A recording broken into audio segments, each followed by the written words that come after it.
Hey guys, I'm back. It's your boy Matt Talks Films, and I'm back with another edition of Regal Mystery Movie Night. These nights happen on Mondays. They're one of the best nights, in my opinion, to cinephiles and moviegoers in America because whether you're in AMC, Cinemark, or Regal, you get this night to experience. It's kind of like playing movie Russian roulette. It's either you get a good movie, you get a mediocre movie, or you get a movie that you're completely going to forget about. You don't know what the movie's going to be until the opening credits roll. And tonight, I even found out there was whistleblowers within Regal leaking what was going to be leaked, and they had to shut that door. They had to close that door. And now even the projectionists don't even know what the movie is. So that's kind of special and intriguing to me. And the last edition I did on this channel, which was Jurassic World Rebirth, had been on a Regal Mystery Monday movie night, and we all know how I felt about that movie. We all know how much I hated that movie. And now I'm coming to you with a different opinion. This movie that we were introduced tonight, which I had no idea was even a movie until tonight, is titled Oh Hi. It features Molly Gordon and Logan Lerman. And listen, not a great movie, not a movie I love, probably not even a movie I liked, but let me tell you something. It's a movie that I was initially soured on when the credits rolled and as I was walking to the bathroom after the movie. But as I got in my car, sad about the movie for a little bit, and sad about what I was just given to as a part of the audience in this crowd, I did not hate this movie, and I do not think as badly as I did about this movie at first. And honestly, I think this movie is almost a good movie, and it teeters on the line of good, and it teeters on the line of originality. Let me give you a quick synopsis of the plot. This movie is about a couple, after their third date or so, go on a little getaway vacation. This getaway vacation starts off really nice, really cute, and one thing leads to another.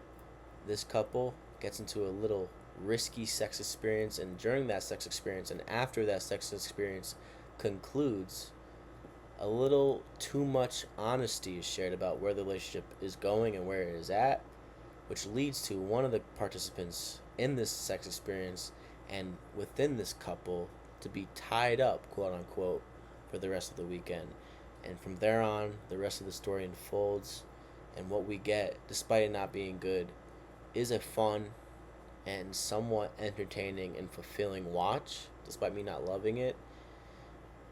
Listen, I have to talk about the beginning of this film because when I'm watching a romantic comedy or a dark romantic comedy like this one, I want the couple, despite it to seem, I think, purposely being seen like somewhat distant. What I mean is like there's a lot of scenes to start this movie where there's a lot of kissing and a lot of passionate kissing and a lot of sex, whether it's oral or regular. There's sex, right? But the dialogue that is written for this screenplay, particularly in the first 20 minutes, is horrible, and it does a very bad job at me even wanting this couple to succeed or even wanting my complete interest within this couple. When I'm watching this couple and what they're doing to start this movie, I feel nothing. However, Molly Gordon, who plays the lead in this movie, and the woman in the relationship is very goddamn funny to start. Like, she's the funny part of this movie. She's the most interesting part of this movie. I wish I could say the same thing about Logan Lerman. He has his moments in this movie, but ultimately, he's been forgettable to me as a part of this movie. And honestly, he's been pretty forgettable ever since Perks of Being a Wallflower and ever since Percy Jackson. He's definitely an actor I've wanted more from ever since I first saw him, and he's failing to give me that. And honestly, despite him having really good moments in here, he does not give a memorable performance. He just doesn't. Despite there being some very good moments from him in this movie, there's nothing for me to write home or sing home to him about. Even though I want to, even though I really like him, and he's a part of one of my favorite movies of the 2010s in Perks of Being a Wallflower. So it's like, hey, I want more from him, and I don't know what point I get the brutal honesty about him and saying, hey, maybe this is just who he is, because I think that's where I'm at. But anyway, Molly Gordon, best part of this movie, despite her completely inconsistent performance, but I think a lot of her inconsistencies within her performance come from the very lackluster writing of the screenplay. And I know she had a hand in conceptualizing the story and producing this movie, but as the credits roll, the screenplay wasn't written by her, and I think that's a part of the film's downfall because I think the screenplay is really written not well, especially in terms of dialogue, because the story's already conceptualized, but the dialogue we get, especially during the first 20 minutes, is just not good, not memorable. The only good sense of dialogue, which kind of felt forced after embracing and enduring it, was the line about what her favorite old movie was, which was Casablanca, which gets brought back up at the end of the movie again. But yeah, the dialogue is really lackluster, and I think the screenplay fails Molly Gordon and fails Logan Lerman, despite me thinking that he wouldn't have been memorable at all, despite the screenplay being good or not. And yeah, I think what we get after the whole brutal honesty in the bedroom from Logan Lerman's character about where he thinks the relationship is and where it's going, and him not thinking they're a couple, is a really good commentary on honesty within relationships and honesty within situationships. Because at the end of the day, despite you not wanting to be a couple with this person, and despite you maybe not wanting to continue your life with this person, this is a person you've experienced really powerful connections with and really powerful experiences with. And if you are honest, but you're honest too late, it really jeopardizes the feelings and the way this person will act towards you after you tell him the honesty. Because yeah, he is an honest person, and he's not necessarily a bad person, because this is this big misunderstanding, and he chooses to tell this really brutal honesty to his not girlfriend and Molly Gordon at a really bad impromptu time after he's been tied up to this bed, really makes her react in a way that she wouldn't normally act in, despite her being this spontaneous and quirky comedic woman. She acts in an irrational way because what she's experiencing is irrational to her, and this is not an experience that she wants to experience, but she is forced upon because of what Logan Lerman's character tells her. So with him telling her this thing about the relationship and their situationship, it leads to her acting irrationally and leaving him chained up for at least 24 hours or so. And the funny thing about this movie is Logan Lerman's character is honest to a default, because there's multiple times where he could have just lied his ass off and been like, hey, I love you, I want to be with you, so he can get unchanged. But he's just loyal to a fault, where he says all the wrong things at the worst time to keep himself locked into the situation that he doesn't want to be in, which is kind of a metaphor for relationship. If he didn't want to be in this relationship and he didn't want to be her boyfriend and her to be his girlfriend, he could have just been honest about what the relationship was and not just keep himself locked and trapped and tied into the relationship he didn't want to be in the first place. Ultimately, what this film and this movie is getting at, relationship wise and honesty wise and situationship wise, is very intriguing and thought provoking. At least it was to me after I sat in the parking lot smoking my spliff, mind you, and driving home. I'm like, hey, not a horrible movie, not the worst movie I've ever seen, not the worst movie I've seen this year. It's almost a good one, and it's turning out to be a little bit memorable to me. That's why I decided to talk about it. And I don't think this is going to be a long video, but ultimately where this movie fails to me, in my opinion, is it overstays its welcome.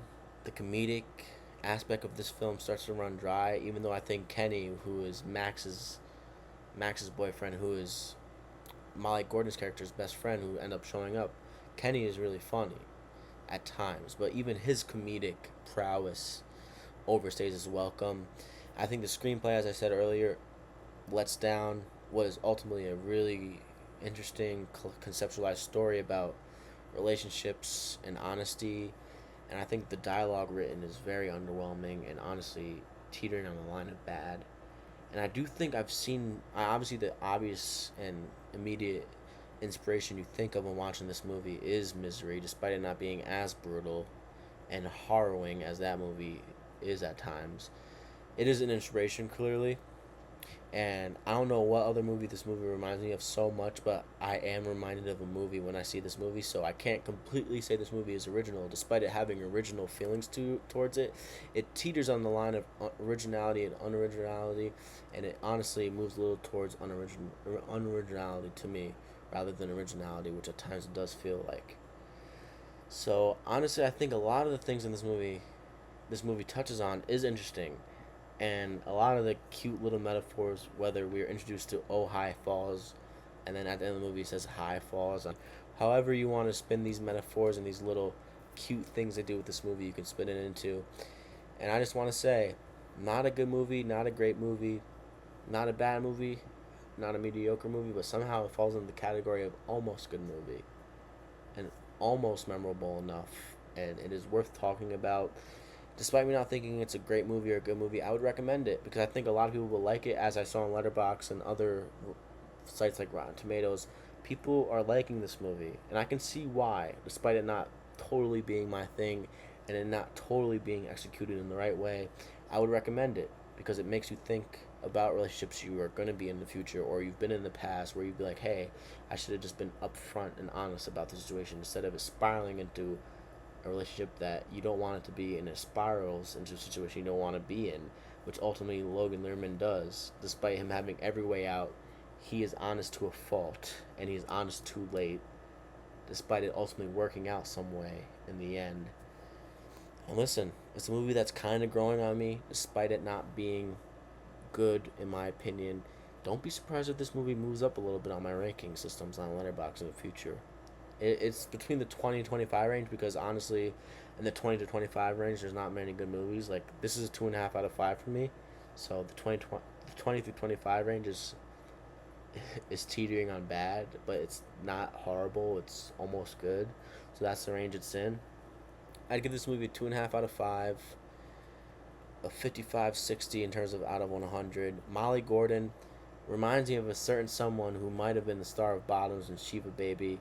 I think Molly Gordon, despite her being inconsistent, in my opinion, due to the script that is written and the dialogue she is given, is someone that we're going to be looking out for the future. And I'm excited to Molly Gordon. And honestly, Molly Gordon, if I was in the situation Logan Lerman was in, there'd be no complaints. I'd be tied up all weekend for you. That's all I'll say for there before I get out of hand. Molly Gordon, I think you're a pretty good performer, and I think you will be really successful in filmmaking and being an actor because I think there are some avenues for you to really be successful. So yeah, oh hi, Regal Mystery Movie Monday, Russian roulette. Did the gun go to a bullet and shoot me in the head? No, it didn't. I lived another night. It wasn't Jurassic World or worse because God knows I've seen some horrible Regal Mystery Movie Monday nights. And honestly, I might do a ranking in the future. I know I've been saying I'm going to do a lot of these videos. Trust me, a top 10 video is coming soon at the end of July because July is a stacked month for movies, believe it or not. So I think that list will be better after July because we are getting some really good and interesting movies in July. But I think I'm going to do a top 10 of top 10 worst Regal Mystery Movie nights I've ever seen because god damn it, I've seen horrible movies that I would never watch if it wasn't for that night. And also I've seen some good movies that I would never watch if it wasn't for that night. So yeah, oh hi, not great, almost good. Molly Gordon, Logan Lerman, despite me wanting him to be better and do better projects, he almost does a pretty goddamn good project here, despite it nearly missing the line. I'm Matt. I'm Mac Talks Films. I'll see you Friday night, hopefully, after Superman, because God knows I'm excited to see Superman. And God knows and God hopes, along with me, that you will be there to hear what I have to say about Superman. And I hope you're here to listen to me talk about this movie right now that I didn't love, but I wanted to talk about. So, yeah, peace. I'll see you guys on the flip side.